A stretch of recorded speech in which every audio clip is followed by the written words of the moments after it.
দিদি আমার উপর ভরসা করেছে, তাতেই আমি সম্মানিত। এভাবেই পোস্ট করেছেন অভিষেক বন্দ্যোপাধ্যায়। দলনেত্রী মমতা বন্দ্যোপাধ্যায়কে দিদি বলে পোস্ট করলেন অভিষেক বন্দ্যোপাধ্যায়। ইংলিশে সরাসরি এভাবেই সোশ্যাল মিডিয়াতে পোস্ট করেছেন অভিষেক। আর সেই পোস্টের ছবি আপনার সামনে রেখেছি, যেখানে চেয়ারপারসন দিদি @মমতা বন্দ্যোপাধ্যায় অফিসিয়াল এভাবেই পোস্ট করেছেন অভিষেক বন্দ্যোপাধ্যায়, যেখানে তিনি ধন্যবাদ জানাচ্ছেন মমতা বন্দ্যোপাধ্যায়কে। দিদি ভরসা করেছেন। লোকসভার দায়িত্ব পেয়ে অভিষেক বন্দ্যোপাধ্যায় এভাবেই সোশ্যাল মিডিয়াতে পোস্ট করেছেন। দলনেত্রী মমতাকে দিদি উল্লেখ করে অভিষেক বন্দ্যোপাধ্যায় আরও লিখেছেন, আমাদের লক্ষ্য একটাই, কেন্দ্রীয় সরকারের নীতির বিরোধিতা করে ভারতের সংবিধানের মূল আদর্শ অর্থাৎ ন্যায়, স্বাধীনতা, সমতা, ভ্রাতৃত্ববোধ রক্ষা করা।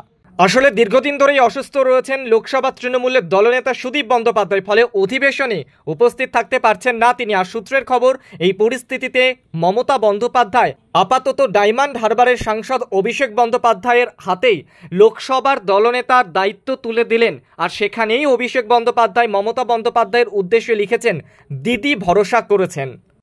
আমি বুঝতে পারছি না, পশ্চিমবঙ্গের সাংবাদিক কুলের ক্যামেরা পার্সনদের কি খুব অভাব পড়েছে। সাংবাদিক বৈঠকে বসে শ্রমিক ভট্টাচার্য সাংবাদিকদেরকে কি প্রশ্ন করছেন? সাংবাদিকদের ক্যামেরা পার্সন কোথায়? তাদের অভাব পড়েছে নাকি অফিসে? সাংবাদিকদেরকে পাল্টা প্রশ্ন কেন করলেন শ্রমিক ভট্টাচার্য? কোথায় গেল সাংবাদিকেরা? আপনাদের কি বুম ক্যামেরা নেই, অফিসার নেই? এত বড় বড় সংবাদ মাধ্যম, সেই সংবাদ মাধ্যমের কি বুম ক্যামেরা সেসব কি কিছু নেই?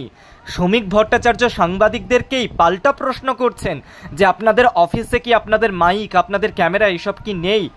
কম পড়েছে? শ্রমিক ভট্টাচার্য এই কথা বলতে বলতে হাত জড়ো করলেন সাংবাদিকদের সামনে হাত জড়ো করে কি বলছেন দেখা যাক। আপনাদের খালি অনুরোধ করছি হাত জোড় করে দলের পক্ষ থেকে, একদম এটা পশ্চিমবঙ্গ বিজেপির পক্ষ থেকে, দয়া করে উত্তর 24 পরগনার সংখ্যালঘু ভাই বোনেরা তারা চিহ্নিত করে দিচ্ছেন কারা বাংলাদেশি নাম নিয়ে এসেছেন। প্রয়োজন হলে নাম দিচ্ছি, ফোন নাম্বার দিচ্ছি, কথা বলুন। গিয়ে একদম ঠিক ভাষা বলেছে। আপনি বাংলাদেশের একটা বই নিয়ে এসে পড়ুন, আর পশ্চিমবঙ্গের একটা বই, যে কোনো টেক্সট বই নিয়ে এসে পড়ুন, দুটোর মধ্যে পড়লেই বুঝতে পারবেন কোনটা সুবোধ সরকার লিখেছে আর কোনটা বাংলাদেশের কোনো শফিকুল ইসলাম লিখেছে। ওই ভাষাটা পড়লেই বোঝা যায়। সুতরাং বাংলা ভাষায় কথা বললেই সে ভারতবাসী হয়ে যাবে, বাংলা ভাষায় কথা বললেই তার নামটা ভোটার লিস্টে রেখে দিতে হবে, এটা চলবে না। পরিকল্পিতভাবে বিভিন্ন জায়গায় ফেক আধার কার্ড নিয়ে এখন ওরা বঙ্গভবনের মধ্যে ঢুকে পড়েছে। আমি বুঝতে পারছি না, পশ্চিমবঙ্গের সাংবাদিক কুলের ক্যামেরা পার্সনদের কি খুব অভাব পড়েছে। আপনাদের কি বুম ক্যামেরা নেই, অফিসার নেই? আপনারা এত জায়গায় কোথায় যুদ্ধ লাগলে, বোমা পড়লে সেখানে পর্যন্ত পৌঁছে যান। ইউক্রেনে যুদ্ধ লাগলে ইউক্রেন পর্যন্ত আপনারা চলে যাচ্ছেন। কোনো ভূমিকম্প হলে, টানেলে কোনো কিছু ঘটনা ঘটলে আপনাদের সাংবাদিকদের দেখি আপনারা ভোর থেকে রাত্রি পর্যন্ত 3 রাত অতিক্রম করছেন। আপনারা সব সময় এগিয়ে থাকছেন, আর আপনাদের ক্যামেরা কি খুব কম, সাংবাদিক কি খুব কম। একবার গিয়ে চিত্তরঞ্জন পার্কে কথা বলতে পারছেন না, গুরগাঁওয়ে পারছেন না, নয়ডায় পারছেন না, কলরবাগে পারছেন না, মুস্তাফাবাগে পারছেন না, রায়পুরে পারছেন না, বিলাসপুরে পারছেন না, একবারও আপনারা পিলিভিটে যেতে পারছেন না। কেন যাচ্ছেন না? একবারও আহমেদাবাদ, সুরাট, মুম্বাইতে যেতে পারছেন না।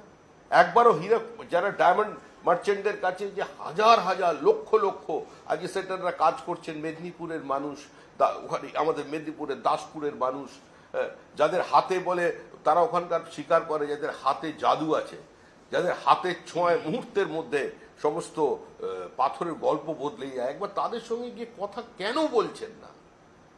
একটু কষ্ট করে যান। যদি আপনাদের কোনো রকম প্রয়োজন হয়, আমরা তো আপনার হাউসকে ছোট করতে পারি না, সাংবাদিকদের আমরা আক্রমণ করতে পারি না, আমরা আর যাই হোক তো তৃণমূল কংগ্রেস নই, আপনার ক্যামেরা কেড়ে নিতে পারি না। আপনাদের খালি অনুরোধ করছি হাত জোড় করে দলের পক্ষ থেকে, একদম এটা পশ্চিমবঙ্গ বিজেপির পক্ষ থেকে, দয়া করে বাংলা এবং বাঙালির স্বার্থে, বাঙালি মাইগ্রেন্ট লেবারদের স্বার্থে, বাঙালি এই ছোট ছোট চাকরি করা বাঙালিদের ভবিষ্যতের স্বার্থে একবার অনুগ্রহ করে যান। একবার যান, যেখানে গিয়ে দেখবেন তাদের সঙ্গে কথা বলুন যারা ভারতীয়। উত্তর 24 পরগনার সংখ্যালঘু ভাই বোনেরা তারা চিহ্নিত করে দিচ্ছেন কারা বাংলাদেশি নাম নিয়ে এসেছেন। প্রয়োজন হলে নাম দিচ্ছি, ফোন নাম্বার দিচ্ছি, কথা বলুন গিয়ে।